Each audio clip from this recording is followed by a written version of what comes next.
Começamos o Liberdade de Opinião e hoje, enquanto o Sidney Rezende está descansando aí na folga de Páscoa, nós vamos conversar com o advogado Tiago Anastácio. Oi, Tiago, um ótimo dia para você, seja bem-vindo. Obrigado, Evandro, uma grande honra estar aqui substituindo meu querido amigo Sidney Rezende. Pois é, e vamos começar então com o primeiro tema, né? O Ministério da Defesa apresentou os 3 novos comandantes que vão chefiar os mais de 300 mil militares das Forças Armadas brasileiras. E aí a gente tem alguns nomes. Paulo Sérgio Nogueira ficará à frente do Exército, o almirante de esquadra, o Almir Garnier Santos, foi escolhido para comandar a Marinha e o tenente brigadeiro do ar Carlos de Almeida Batista Júnior estará à frente da Aeronáutica. A gente teve aquela cerimônia de posse ontem com a participação do ministro da Defesa, Walter Braga Neto, que defendeu ali a democracia e a liberdade dos brasileiros. Vamos acompanhar juntos então, Tiago, por favor. Nos reunimos hoje para divulgar a escolha dos novos comandantes nas 3 Forças Armadas, que vão ter a missão de liderar os seus subordinados para a consecução dos objetivos estratégicos militares do Brasil. A Marinha do Brasil, o Exército Brasileiro e a Força Aérea Brasileira se mantêm fiéis às suas missões constitucionais de defender a pátria, garantir os poderes constitucionais e as liberdades democráticas. Neste dia histórico, reforço que o maior patrimônio de uma nação é a garantia da democracia e a liberdade do seu povo. No Congresso Nacional, os parlamentares querem ouvir as explicações do novo ministro da Defesa, Braga Neto, sobre a mudança nos 3 comandos de uma só vez.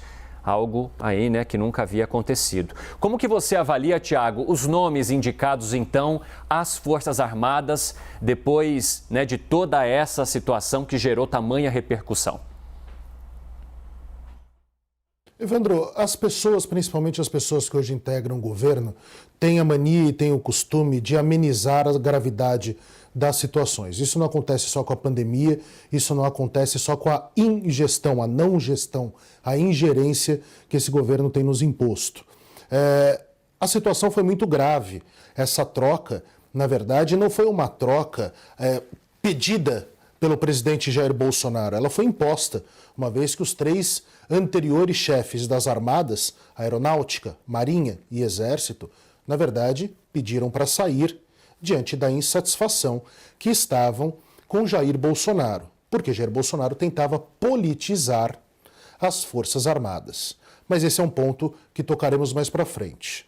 A situação concreta é que são 3 ótimos nomes, porque aqueles que chegam às mãos do presidente nas listas são nomes já de muita experiência e de muitos aplausos dentro das armadas.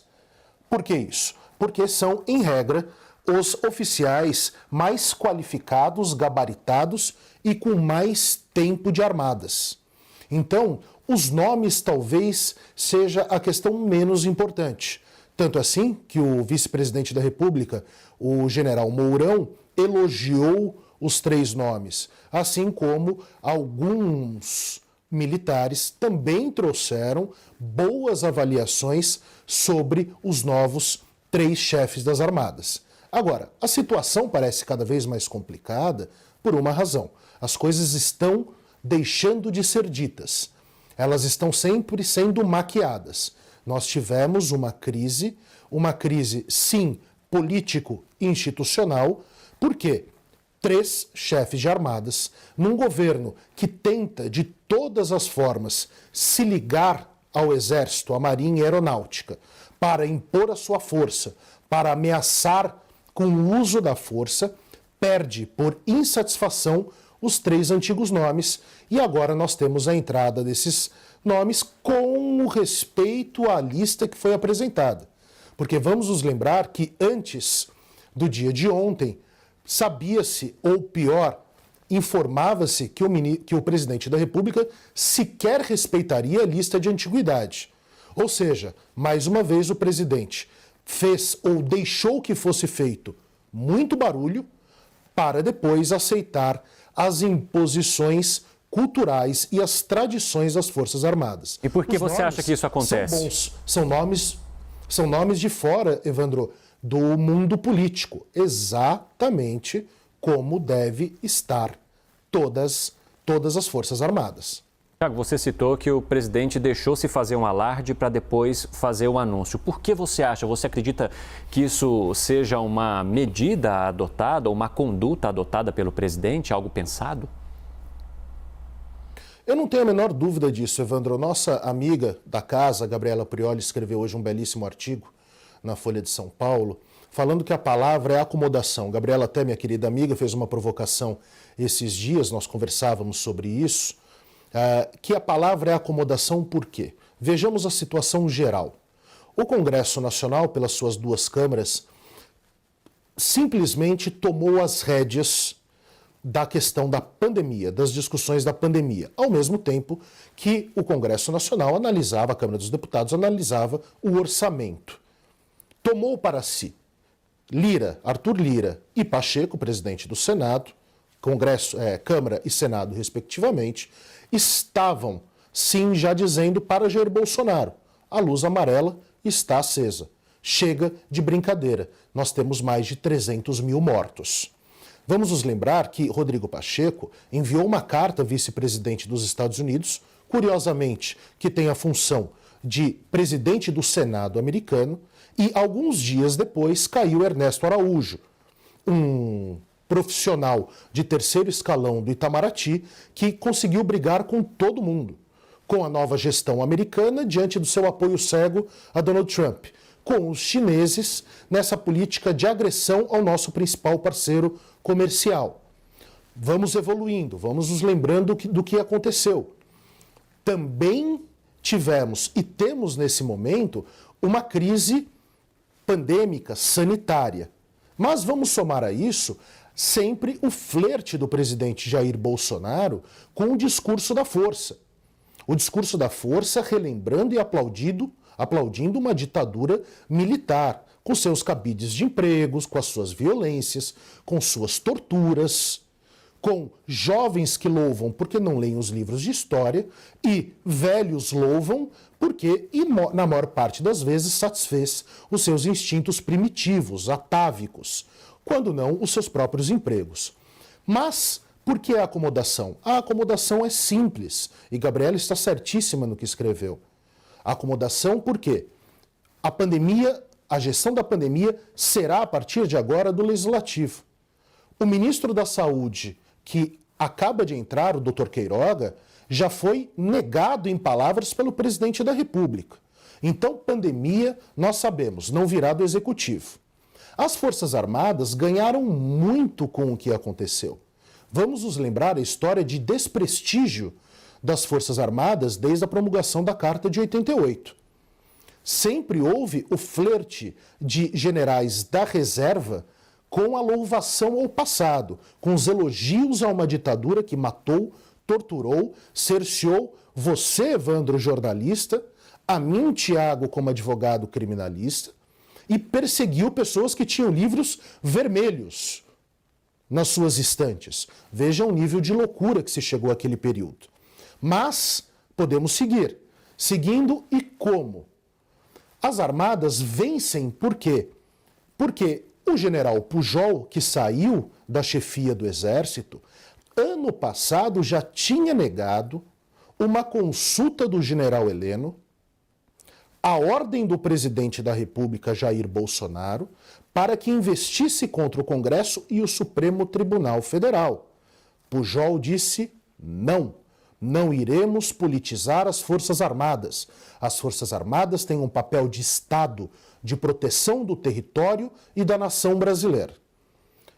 Novamente chegamos perto do dia 31 de março, data fatídica que apenas os ignorantes são capazes de louvar. E o que aconteceu? Trocou-se, no dia anterior, os 3 chefes das armadas, que se recusavam, mais uma vez, a aplaudir as tentativas de aproximação da política com as Forças Armadas. Mas vamos nos lembrar da coisa mais importante. Com esse gesto, as Forças Armadas mostram-se atentas, mas atentas não para satisfazer os desejosos de violência. Mostram-se atentas para não mais sucumbirem à política e nem aos pseudo-ditadores de plantão. Então as Forças Armadas, a partir de agora, serão vistas, sim e de uma vez por todas, como uma instituição de Estado, a depender, é claro, que os novos chefes não cometam a sandice que seria vaiada dentro dos quartéis, porque temos o melhor momento das Forças Armadas desde a Constituição de 88. Então, o que acontece? Pandemia na mão do Congresso. Forças Armadas louvadas porque fincaram o pé. Não somos políticos e não iremos flertar com golpes. O que sobrou ao presidente Jair Bolsonaro a não ser a instigação da violência das redes sociais? Falar para a sua base que cada vez mais o segue de forma cega. E o mais importante, pensem na belíssima posição das Forças Armadas de hoje. Com isso, afasta-se a terrível gestão do general Pazuello, general do Exército, ainda da ativa, que nos faz hoje ir à xepa das vacinas. Nós não temos vacinas para comprar, não há vacinas para que cheguem o quanto antes, porque desde agosto do ano passado, esse grande estrategista conseguiu ficar inerte na compra das vacinas. Então, Thiago, a palavra é acomodação. Eu quero justamente falar e passar para o próximo assunto que tem a ver com essa questão da pandemia, do combate à pandemia e também das mortes. Você mesmo citou que passamos das 300 mil, 321 mil e tivemos um recorde também de 3.869 óbitos. E justamente no dia desse recorde, de ontem para hoje, Marcelo Queiroga, alinhado com Rodrigo Pacheco e Arthur Lira, reforçou a necessidade do uso de máscaras. Ele também defendeu ali o distanciamento social para conter a disseminação do coronavírus. Depois veio o presidente Jair Bolsonaro, logo em seguida, que voltou a criticar as medidas de restrição impostas nos estados e nas cidades e afirmou que as pessoas precisam voltar ao trabalho. Então vamos acompanhar a fala dos dois para a gente avançar aqui no Liberdade de Opinião. Nós sabemos que nos grandes feriados há possibilidade de aglomerações desnecessárias, são várias ações. Se fizermos todas essas ações de maneira efetiva, nós vamos ter melhores resultados. Medidas extremas, elas nunca são bem vistas pela sociedade brasileira e elas têm dificuldade de adesão. Então vamos fazer, cada um, a nossa parte. Não é ficando em casa que nós vamos solucionar esse problema. Essa política ainda está sendo adotada, mas o espírito dela era buscar achatar a curva de contaminação enquanto os hospitais se preparavam com leitos de UTI e respiradores para que pessoas não viessem perder suas vidas por falta de atendimento. Thiago, acompanhamos então duas falas, primeiro do ministro da Saúde, depois do presidente Jair Bolsonaro, e todos fazem parte desse comitê de combate à pandemia agora. Como que você avalia e classifica os discursos? Dentro desse contexto de acomodação, Evandro, como eu colocava na resposta anterior, faço o link para essa. Temos um técnico, um médico no Ministério da Saúde, que afirma que é necessário distanciamento social e uso de máscaras. O presidente da República vem novamente e contradiz. Por quê? Contradiz o seu próprio ministro da Saúde, como fez com todos os médicos anteriores, até colocar o general que obedecia a ele no cargo. Simples assim. Bolsonaro não está mais na gestão da pandemia. A gestão está no Congresso Nacional. Cabe Jair Bolsonaro agora fazer o seu papel eleitoral para 2022. Uma vez que até a própria discussão da economia, como ele coloca muito bem, foi deixada de lado por ele. E desde sempre. Se ele tivesse lá atrás, e sempre se falou isso, adotado posturas, indicado para empresários, industriais e para a população, para os comerciantes em geral, trabalhadores em geral, que trouxessem novidades para que os transportes públicos não estivessem lotados, outras cargas de trabalho, outras linhas, outras possibilidades de trabalho, mas sem a aglomeração. Porque o líder deve, Evandro, o líder deve liderar com palavras e exemplos. Jair Bolsonaro apenas instigou o conflito com governadores e prefeitos, mentiu sobre uma decisão do Supremo Tribunal Federal e continua mentindo para os seus apoiadores que ontem soubemos são pagos. A SECOM tem pagado influenciadores digitais para ir a favor do governo. Tivemos o exemplo com o kit Covid, que agora obriga muitas pessoas a terem que fazer transplantes de fígado.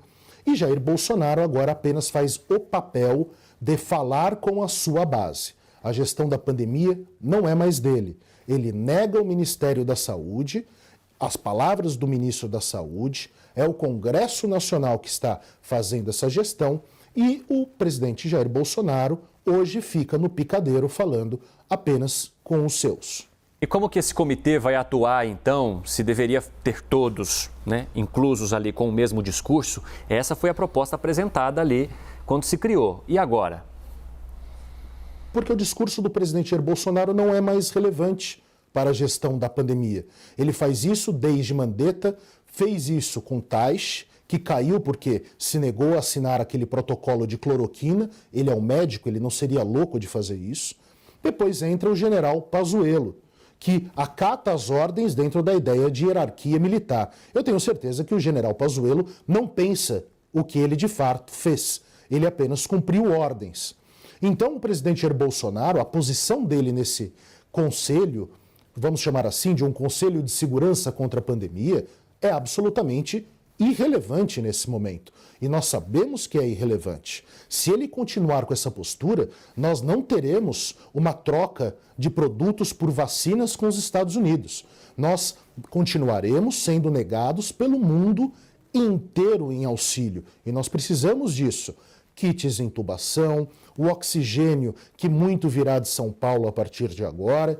Nós continuaremos a xepa do combate à pandemia. Está nos sobrando o resto, porque as condutas são de uma figura restante, de uma figura que não está mais no centro da política nacional. Jair Bolsonaro lidera sim, apenas e exclusivamente nas redes sociais bolsonaristas.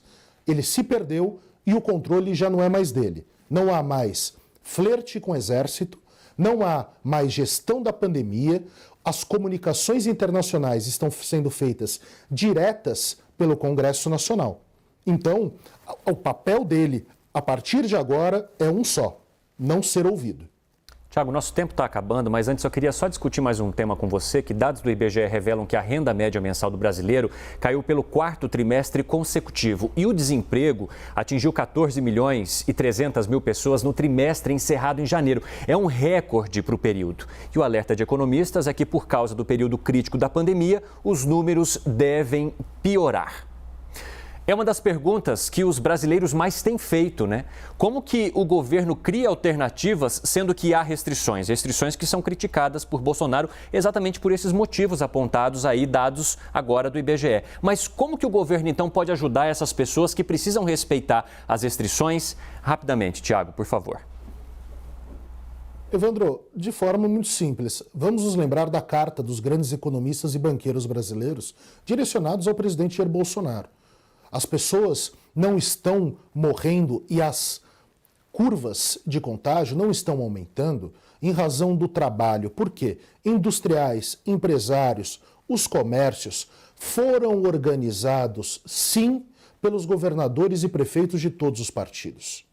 A grande questão é que esse incentivo à aglomeração, ou pior, o ficar em silêncio sobre elas, não versam sobre o trabalho no cotidiano. Isso nós poderíamos resolver se tivéssemos uma liderança central.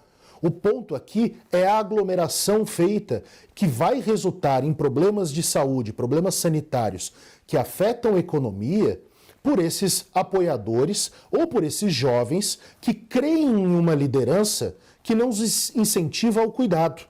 Quantas festas são deflagradas por dia, descobertas por dia com centenas de jovens, Evandro? Quantas pessoas estão indo para as praias? Nós sabíamos que haveria um pico em janeiro por causa do Réveillon. As pessoas continuaram indo às praias.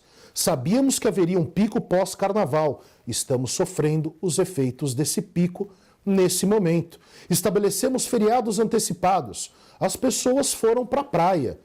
Depois vem me dizer que foram contagiadas no trabalho, foram contagiadas lá atrás, quando as medidas sanitárias ainda sequer eram conhecidas, elas eram tentadas. O problema é a ausência de uma palavra e de um exemplo de quem deve liderar no sentido macro da expressão liderança. Então a economia é resultado disso. Do quê? Do despreparo, do desapego à vida. E veja-se só, Evandro, será que nós vamos chegar ao ridículo do ministro da Saúde ter sido mudado por causa da péssima gestão de Pazuello, que não era de Pazuello, era de Bolsonaro, entrar um médico no Ministério da Saúde, pedir máscaras e distanciamento social e no mesmo dia o presidente da República negar o que o seu próprio ministro da Saúde está falando? Talvez esteja faltando senso de ridículo ao Brasil. Tiago Anastácio, muito obrigado pela conversa de hoje. A gente se fala amanhã mais uma vez. Um abraço, Evandro, um abraço a todos os telespectadores.